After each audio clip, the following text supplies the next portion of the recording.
Oi, pessoal, espero que esteja tudo bem com todos. Vamos prosseguir nos nossos estudos, então. O estudo agora é o 101, né, do nosso segmento, né, da obra do Pastorino. Nós estamos no volume 3, já quase no final do volume 3. Hoje nós vamos falar da cura do templo. Está registrado em João, capítulo 5, versículos de 1 a 16. João registrou assim: depois disso, havia a festa dos judeus, e Jesus subiu a Jerusalém. Ora, em Jerusalém há, próximo à porta das ovelhas, um tanque, chamado em hebreu Betesda, o qual tem 5 alpendres. Nestes jazia grande multidão de enfermos, cegos, mancos e paralíticos, esperando o movimento da água. Porquanto um anjo descia em certo tempo ao tanque e agitava a água. E o primeiro que ali descia depois do movimento da água sarava de qualquer enfermidade que tivesse. E estava ali um homem que há 38 anos se achava enfermo. Jesus, vendo este deitado, e sabendo que estava nesse estado há muito tempo, disse-lhe: queres ficar são? O enfermo respondeu-lhe: Senhor, não tem um homem algum que, quando a água é agitada, me ponha no tanque. Mas enquanto eu vou, desce outro antes de mim. Jesus disse-lhe: levanta-te, toma o teu leito e anda. Logo aquele homem ficou são, e tomou o seu leito e andava. E aquele dia era sábado.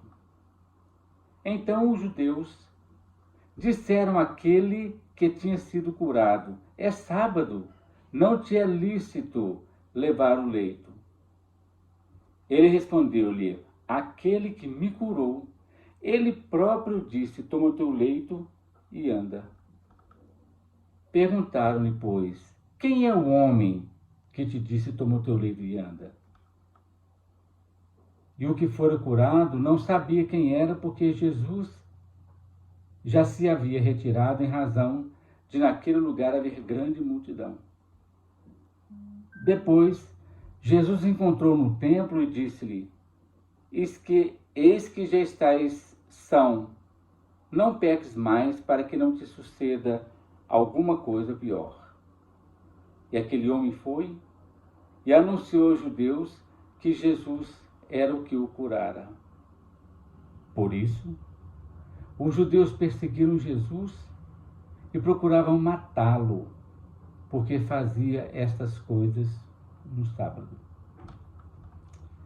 É muito interessante essa leitura, muito interessante o apego, né, às crenças limitantes, a religião que voltada apenas para os aspectos fenomênicos, né, voltada apenas para os cultos exteriores, né? E também o processo de João usa bastante os números, né? E tudo tem um significado. É o que nós vamos ver então, né? Entendendo a lição em sentido profundo. Jesus subiu a Jerusalém. Subiu porque, logicamente, geograficamente, Jerusalém ficava no alto. Jesus, segundo os estudos anteriores, ele veio lá da Galileia, né, e passou para a Judéia e depois subiu para Jerusalém. Jerusalém significa cidade da paz. Lugar totalmente apropriado para que Jesus pudesse desenvolver um tema profundo em relação às criaturas que já se achavam pacificadas no caminho religioso, mas da evolução. Importante isso. E era a época da Páscoa. Páscoa significa alegria da passagem da ordem inferior da personalidade para a superior, que é da individualidade. Saída, por exemplo, do processo da crucificação da Sexta-feira Santa para a ressurreição no domingo, a Páscoa. Então é saída de um estágio para outro estágio. Né? Porta das Ovelhas, lugar apropriado para que um bom pastor, no caso Jesus, né, pudesse conversar com aqueles que, quais ovelhas entre lobos, desejavam penetrar o sentido profundo das Escrituras, libertando-se do sentido meramente literal. Piscina, né, que foi, ou também chamado de poço em algumas outras versões, ou mesmo tanque, chamava Betesda. Betesda significa lugar da misericórdia, lugar da misericórdia divina, né? Tanto a ideia de ser piscina, tanque, ou então um poço, significava um local de banho público que media aproximadamente de 120 metros por 60 metros, mais ou menos a piscina tinha esse tamanho. E que era aquele local? Era destinado à limpeza e purificação dos corpos, né? É um local de banho mesmo. E lá tinha 7 pórticos, isto é, alpendres, né? Os 5, nós já falamos, mas vamos repetir, simboliza, do ponto de vista da interpretação do pastorino, a vontade do homem para dirigir sua força vital. Esse é o número 5. Quando a gente trabalha as 5 virgens prudentes e as 5 virgens nécias, a gente estuda isso mais profundamente, a beleza que é o símbolo do número 5. Nada, então, é feito sem o livre-arbítrio da criatura. Porque o 5 também simboliza os nossos 5 sentidos, com os quais nós experimentamos ou experienciamos a nossa existência. Beleza? Multidão de enfermos. São enfermos espirituais. São pessoas enfermiças, isto é, todos nós que estamos aqui na Terra, vivenciando a experiência da terceira dimensão. Cegos são aqueles que não veem a coisa do espírito, do ponto de vista espiritual, do processo da evolução do espírito. Esse é cego. Não é necessariamente o cego físico, né? Mancos, olha que interessante, são aqueles que vão claudicando pela vida.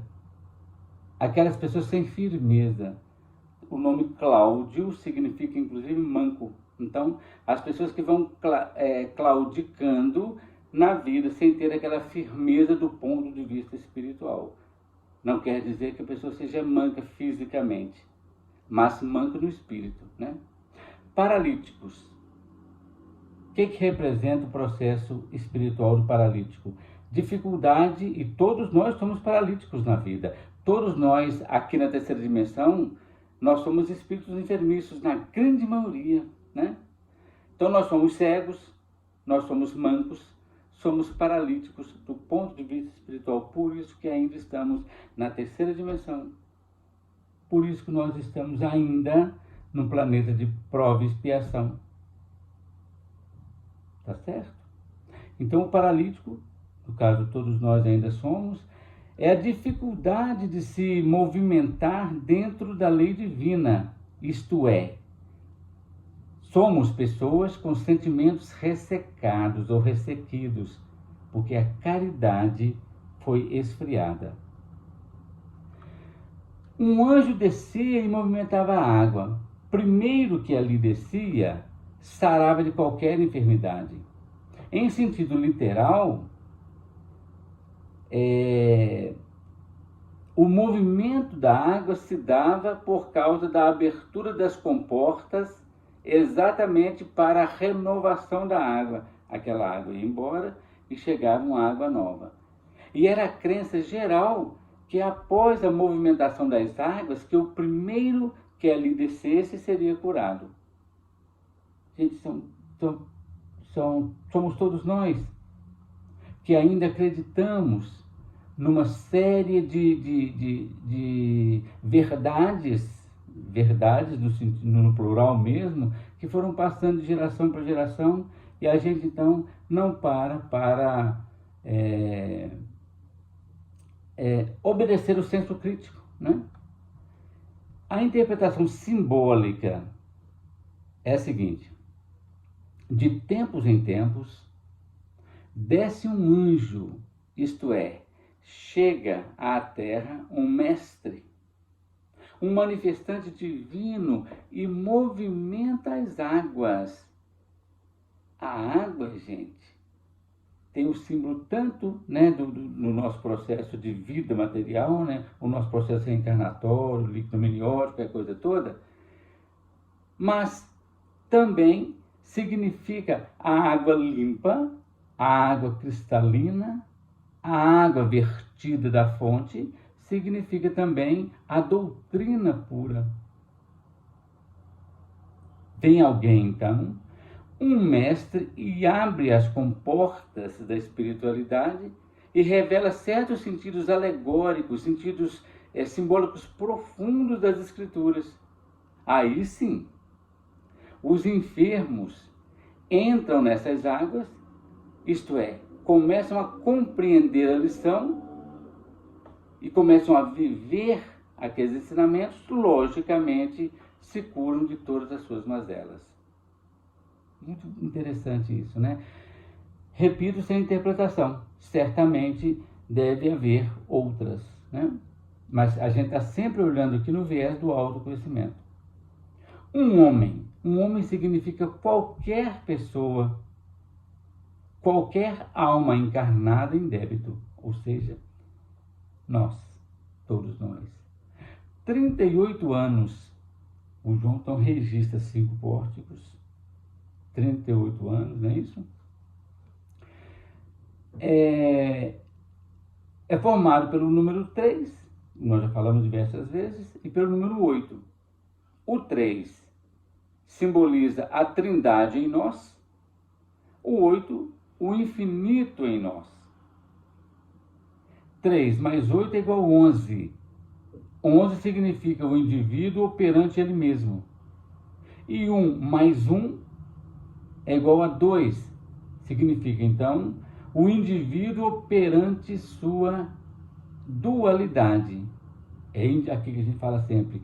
Individualidade versus personalidade teria o mesmo sentido de o homem velho sendo trabalhado pelo homem novo. Essa interpretação ela é bastante interessante. Esse trecho, do jeito que está aqui que eu falei, não está nessa fórmula lá do Pastorino, tá?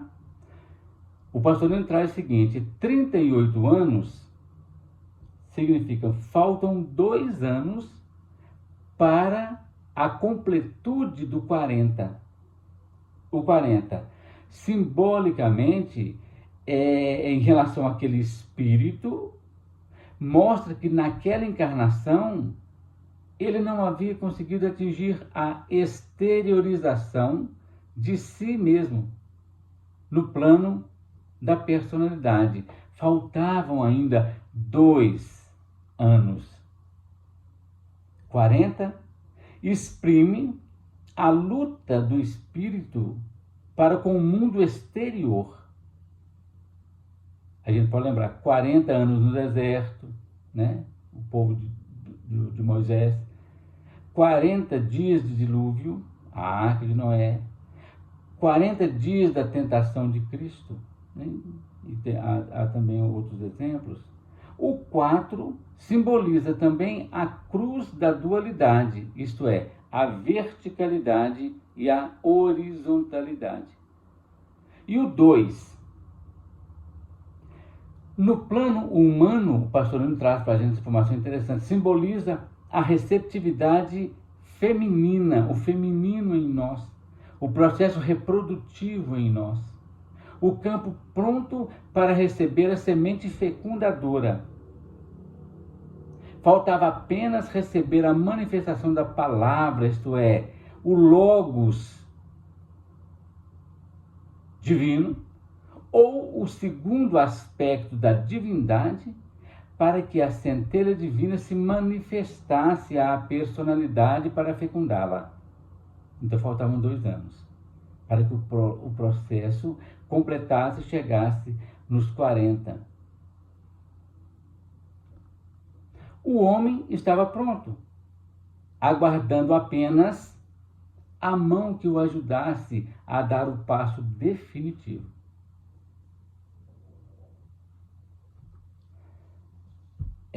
Deitado há muito tempo significa apatia espiritual. Aquela pessoa, ou nós, preso à forma horizontal da existência. Faltava o quê? Levantar, verticalizar-se.